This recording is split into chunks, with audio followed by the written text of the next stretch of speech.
Dans cette séquence vidéo, nous parlerons des figures de style bien entendu et les figures de substitution. Quand on parle de substitution, bien entendu, tout vient à l'esprit l'action de remplacer, changer quelque chose par une autre. Et on a rassemblé les figures de style par substitution on a pris trois d'entre elles, des figures assez célèbres. Commençons par parler de la métonymie. C'est quoi la métonymie? Alors cette figure de style remplace un mot par un autre selon un lien logique, selon une relation analogique, une relation de ressemblance. C'est-à-dire que c'est un truc qui doit être connu de tous. Prenons un exemple. Dit c'est une décision de Washington revient à remplacer l'institution gouvernementale.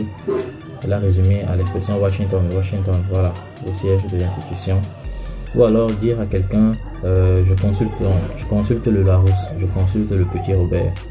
Là nous parlons de consulter un dictionnaire, mais maintenant on réduit l'ensemble des dictionnaires à la marque la plus célèbre à l'éditeur le plus célèbre que nous connaissons.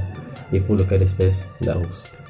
Dire à quelqu'un aussi tu as un cœur, ou écrire dans un texte tu as un cœur. On peut ici aussi y ajouter une certaine tonalité. Déjà, quelques rares cas d'humains qui sont nés avec deux cœurs ou sans cœur, les gens ne seraient pas humains. Et la plupart des humains ont un cœur. Juste que dans cette situation précise, cette phrase remplace le caractère, le comportement, et dans la plupart des cas, un comportement assez prépondérant chez certaines personnes par l'expression avoir un cœur, et il y a une certaine tonalité qui va avec.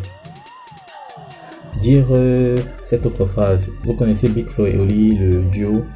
Alors Big Flo et Oli disent les gens réclament nos plumes car il n'y en a aucune valable. Les gens réclament nos plumes car il n'y en a aucune valable.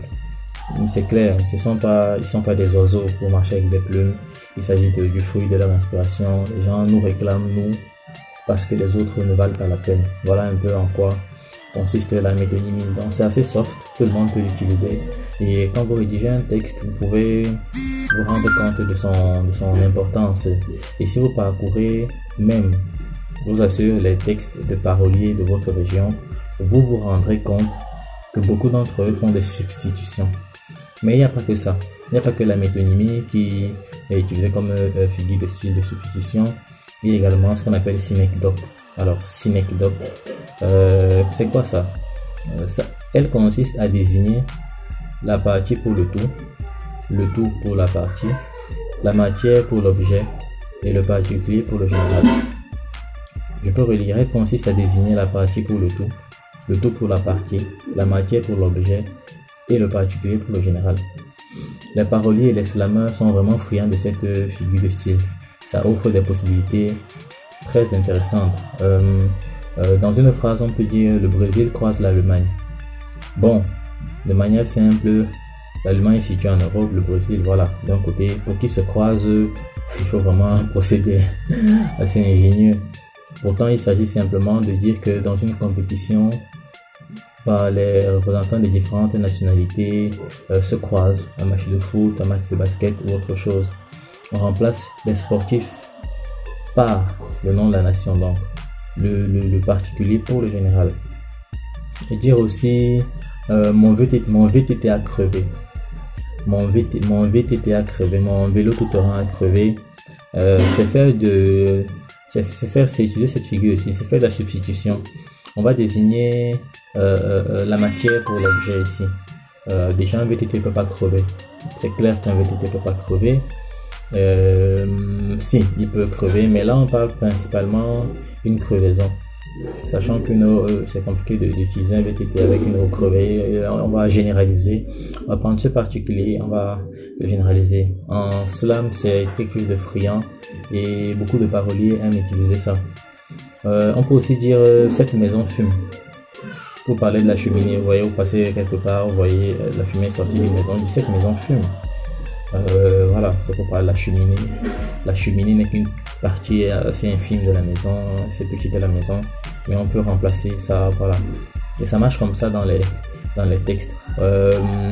Pensez à un texte où vous écrivez et vous êtes en train de faire comme une introspection, comme une réflexion venant de l'intérieur, quelque chose sur vous-même. Et là vous dites, mon cœur me dit d'y aller, mon cœur me dit de ne pas y aller. En parlant de votre cœur, vous parlez de vous. Mais quand vous dites mon cœur me dit, vous êtes en train de désigner tout votre corps par l'expression cœur, par le centre de vos sentiments, le centre de vos émotions, de vos mobiles et les plus profonds. Donc, ces deux figures de style-là nous permettent d'entrer en profondeur, de faire des remplacements et quelquefois, comme certains paroliers peuvent être mal à l'aise à parler de, grâce à des formes de superstition, les textes sont plus beaux et plus impressionnants.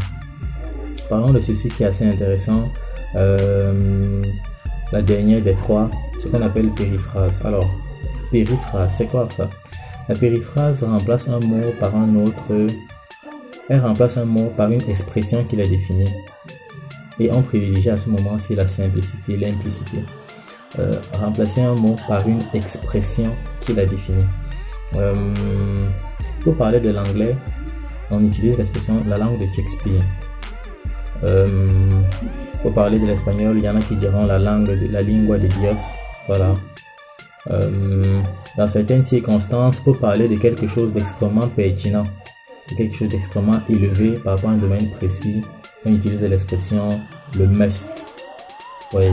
Donc vous êtes en train de raconter une histoire dans votre texte et puis vous dites le must dans tout ceci, ou alors je tombe sur ça et là, le must. La plupart des personnes qui connaissent l'expression vont se rendre compte, le must remplace quelque chose et ça, c'est voilà. Autre chose encore, dire je suis pas le roi de la forêt mais le proprio. Voilà, c'est aussi une façon de faire de la périphrase, remplacer un mot par une expression qui a défini. J'ai certainement envie de dire que ici c'est moi le boss. Je dis je suis pas le gérant, c'est-à-dire je suis pas le roi de la forêt, je suis le proprio. Bon, entre autres, beaucoup de personnes qui connaissent diront que le lion n'est pas le roi de la forêt, mais d'ailleurs le roi de la savane. Voilà, ici on a fait le tour des figures de style par substitution. On a parlé de trois figures de style dans cette catégorie. Métonymie. La métonymie remplace un mot par un autre selon un lien logique. Synecdote, qui consiste à désigner la partie pour le tout pour la partie, la matière pour l'objet, le particulier pour le général. Et enfin, on a parlé de la périphrase. Périphrase, c'est quoi? Elle remplace un mot par une expression qui la définit. Et là, la plupart du temps, on privilégie les formules simples. À bientôt dans cette prochaine lecture. Je suis Cyril et je présente pour vous le cours d'Espagne.